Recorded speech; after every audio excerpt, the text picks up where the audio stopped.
प्रिय भ्राता ओ भग्नीगण मु आज आपण मानकु आज द्वादश राशि भाग्य संपर्क में जनाऊँगी जहाँकि आज राशि फल आज 2025 मसीहा डिसेम्बर मास 22 तारीख अच्छी सोमवार अच्छी प्रथम मु मेष राशि संपर्क में आपण मानकु कहूँ आज आपणकर दिनटी भल रहा स्वास्थ्य उदार पीड़ा किसी अनुभव करेंगे शिक्षार अवनति कर्म जीवन में कौन सी बंधन में पड़े बिजनेस भल होना चाकरी जीवन में श्रम अधिक रहा जाऊँगी प्रेम जीवन में उद्वेगता देखादेव परिवार क्षेत्र में कौन सी राजभय आसवाक जाऊँगी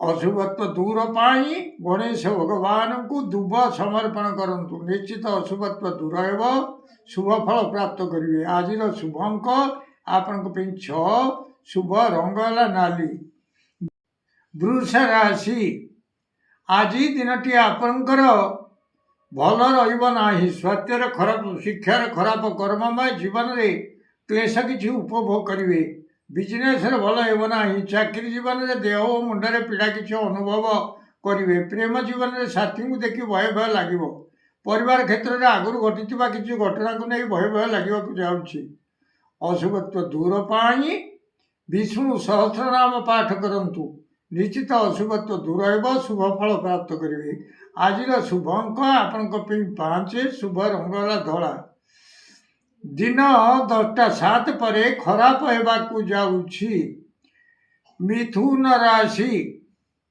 आज दिनटी आपणकर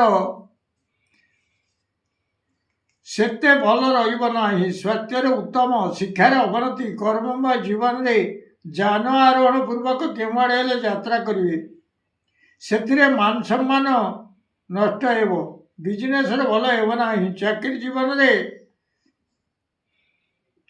जीवन में कौन सी स्त्रीलोक सांगे किसी खराब होगा जाऊँगी प्रेम जीवन में किछिटा अशांति देखादेव परिवार क्षेत्र में भोजन में किसी अव्यवस्था रज शुभ अंक आपण 3 शुभ रंग है सबुज कलर दिन 10:07 पर खराब होगाकू जाऊँगी कर्कट राशि आज दिनटी आपणकर भल होगाकू जाऊँगी स्वास्थ्य रोग क्षय उत्तम शिक्षार उन्नति कर्ममय जीवन में शत्रु नाश होगाकू जाऊँगी बिजनेस भल लाभ चाकरी जीवन में किछिटा धन लाभ करेंगे प्रेम जीवन में सुख उपभोग करेंगे परिवार क्षेत्र में धन धान्य लाभ करने को जाऊँगी आज शुभ अंक आपण 7 शुभ रंग है नाली दिन 10:07 पर भल होगाकू जाऊँगी सिंह राशि आज आपणकर दिनटी भल रहा स्वास्थ्य व्याधि किसी देखा पाइबे शिक्षार अवनति कर्ममय जीवन में कौन आड़े गमन करने को किंतु बाटे न जाई अबाटे गमन करेंगे बिजनेस भल होना चाकरी जीवन में कौन सी खबर को नहीं शोक संतप्त रे प्रेम जीवन में दैन्यता भाव प्रकाश पाइबा जाऊँगी परिवार क्षेत्र में उद्यम नाश होगाकू जाऊँगी अशुभत्व दूर पाई माँ मातंगी देवी को रक्त चंदन लगाई दिंतु निश्चित अशुभत्व दूर हो शुभ फल प्राप्त करेंगे आज शुभ अंक आपण 5 शुभ रंग है नाली दिन 10:07 पर भल रहा जाऊँगी कन्या राशि आज दिनटी आपणकर सेते भल रहा स्वास्थ्य खराब शिक्षार खराब कर्ममय जीवन में किछिटा मान लाभ करेंगे प्रेम जीवन में साथी पाखे अविश्वास पात्र हे परिवार क्षेत्र में कौन सी एक कथा को नहीं आपण को समस्ते अविश्वास करने को जाऊँगी आज अशुभत्व दूर पाई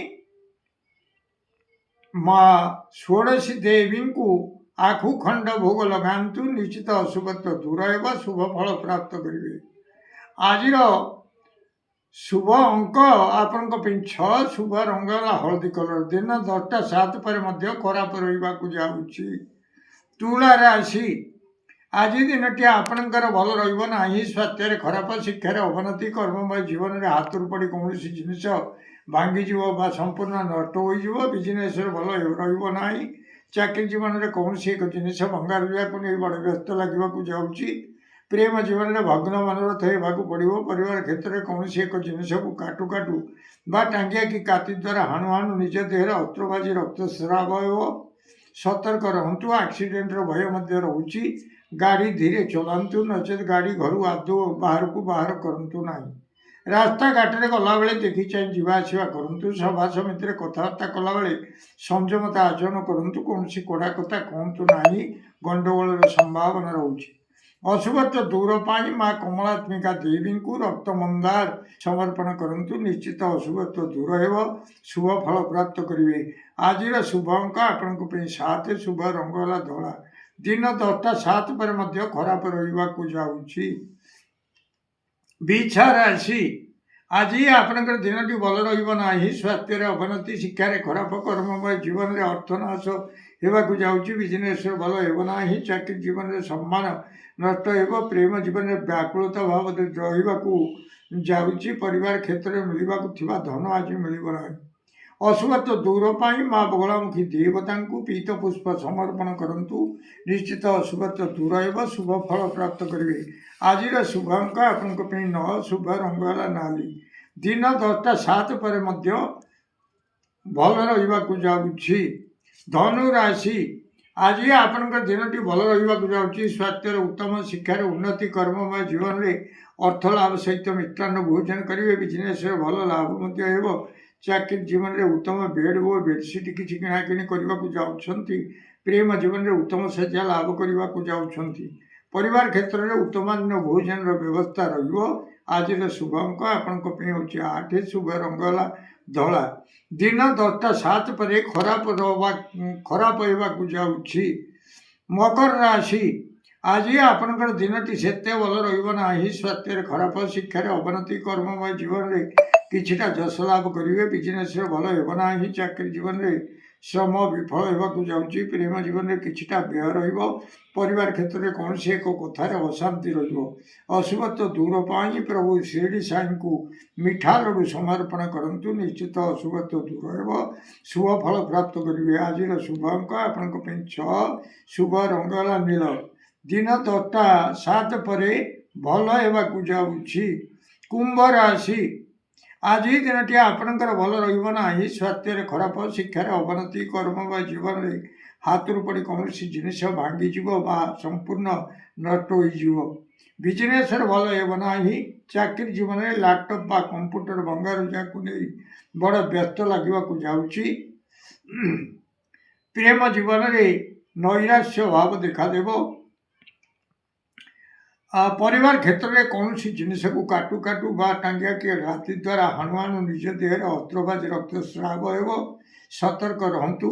ଆକ୍ସିଡେଣ୍ଟର ଭୟ ମଧ୍ୟ ଅଛି। ଗାଡ଼ି ଧୀରେ ଚଲାନ୍ତୁ, ନଚେତ୍ ଗାଡ଼ି ଘରୁ ଆଦୌ ବାହାରକୁ ବାହାର କରନ୍ତୁ ନାହିଁ। ସଭା ସମିତିରେ କଥାବାର୍ତ୍ତା କଲାବେଳେ ସଂଯମତା ଆଚରଣ କରନ୍ତୁ। କୌଣସି କଡ଼ା କଥା କୁହନ୍ତୁ ନାହିଁ, ଗଣ୍ଡଗୋଳର ସମ୍ଭାବନା ରହୁଛି। ରାସ୍ତାଘାଟରେ ଗଲାବେଳେ ଦେଖି ଚାହିଁକରି ଯିବା ଆସିବା କରନ୍ତୁ। ଆଜିର ଅଶୁଭତ୍ୱ ଦୂର ପାଇଁ ମା କାଳିକା ଦେବୀଙ୍କୁ ଗୁରୁତ୍ୱ ଦୀପ ସମର୍ପଣ କରନ୍ତୁ। ନିଶ୍ଚିତ ଅଶୁଭତ୍ୱ ଦୂର ହେବ, ଶୁଭ ଫଳ ପ୍ରାପ୍ତ କରିବେ। ଆଜିର ଶୁଭ ଅଙ୍କ ଆପଣଙ୍କ ପାଇଁ 7, ଶୁଭ ରଙ୍ଗ ହେଲା କଳା। ଦିନ 10ଟା 7 ପରେ ମଧ୍ୟ ଖରାପ ରହିବାକୁ ଯାଉଛି। ମୀନ ରାଶି, ଆଜି ଦିନଟି ଆପଣଙ୍କର ଭଲ ରହିବାକୁ ଯାଉଛି। ସ୍ୱାସ୍ଥ୍ୟରେ ଉତ୍ତମ, ଶିକ୍ଷାରେ ଉନ୍ନତି, କର୍ମମୟ ଜୀବନରେ କାର୍ଯ୍ୟର ସିଦ୍ଧି ଘଟିବାକୁ ଯାଉଛି। ବିଜନେସରେ ଅନେକ ଦିନରୁ ପଡ଼ି ପଡ଼ି ରହିଥିବା ଦ୍ରବ୍ୟ ଆଜି ହିଁ ବିକ୍ରି ହେବ। ଚାକିରି ଜୀବନରେ ଯେଉଁ ଫାଇଲ ଗୁଡ଼ିକ ଅନେକ ଦିନରୁ ପଡ଼ି ପଡ଼ି ରହିଥିଲା ତାହାର କାମ ଆଜି ହିଁ ହେବାକୁ ଯାଉଛି। ପ୍ରେମ ଜୀବନରେ ବିବାହ ପ୍ରସ୍ତାବ ଯେଉଁ ଭାଙ୍ଗି ଭାଙ୍ଗି ଯାଉଥିଲା, ହୋଇପାରୁନଥିଲା, ତାହା ଆଜି ପୁରା ପକ୍କା ହୋଇଯିବ। ପରିବାର କ୍ଷେତ୍ରରେ ଅନେକ ଦିନରୁ ଯେଉଁ କାମ ଗୁଡ଼ିକ ପଡ଼ି ପଡ଼ି ରହିଥିଲା, ଅବହେଳା ବଶତଃ ହୋଇପାରୁନଥିଲା, ସେ କାମ ଗୁଡ଼ିକ ଆଜି ହିଁ ଠିକ୍ ହେବାକୁ ଯାଉଛି। ଆଜିର ଶୁଭ ଅଙ୍କ ଆପଣଙ୍କ ପାଇଁ 9, ଶୁଭ ରଙ୍ଗ ହେଲା ହଳଦୀ କଲର। ଦିନ 10ଟା 7 ପରେ ମଧ୍ୟ ଭଲ ରହିବାକୁ ଯାଉଛି। ପ୍ରିୟ ଭ୍ରାତା ଓ ଭଗ୍ନୀଗଣ, ଯଦି ଆପଣମାନଙ୍କୁ ଏହି ଭିଡ଼ିଓ ଭଲ ଲାଗୁଥାଏ ତାହେଲେ ଆପଣ ଭିଡ଼ିଓକୁ ସବସ୍କ୍ରାଇବ୍ କରନ୍ତୁ, ସେୟାର କରନ୍ତୁ ଏବଂ ଲାଇକ୍ ମଧ୍ୟ କରନ୍ତୁ।